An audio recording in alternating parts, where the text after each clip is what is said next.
Deputy chiefs met with lawmakers today to discuss extending the state of emergency brought on by the Islamic uprising gripping the region.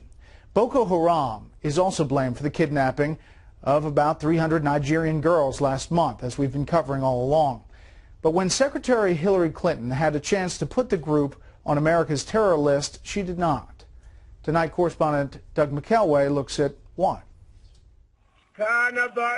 Why did the State Department under Hillary Clinton not designate Boko Haram an FTO, a foreign terrorist organization, as the outfit was dramatically escalating its attacks, even as the FBI, the CIA, and the Justice Department were all urging the designation?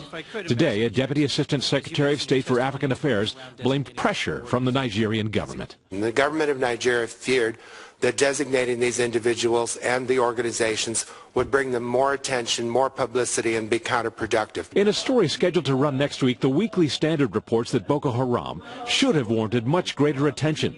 It says the 2011 raid at the bin Laden compound produced documents that directly linked senior al-Qaeda leaders to Boko Haram.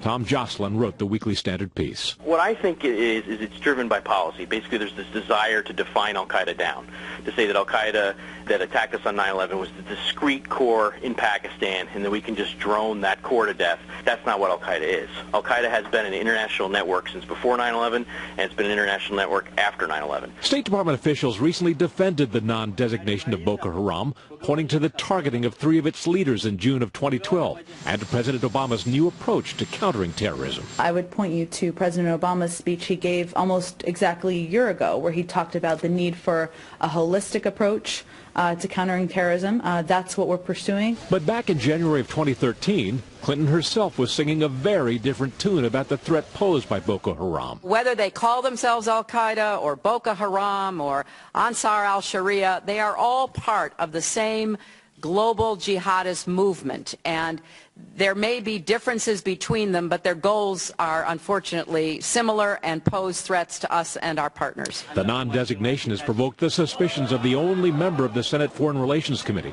to vote against the Clinton nomination to head state. I'm going to be sending the State Department a number of very specific questions regarding the time period when they refused to list Boko Haram as a terrorist organization. Who was part of that process?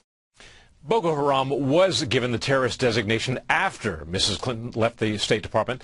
Vitter had expressed concern during her confirmation hearing about potential conflicts of interest of her serving in the role of Secretary of State, while her husband's foundation raked in billions of dollars from foreign entities, some in the Middle East and some in Nigeria. Brett? Continue to follow it. Doug, thank you.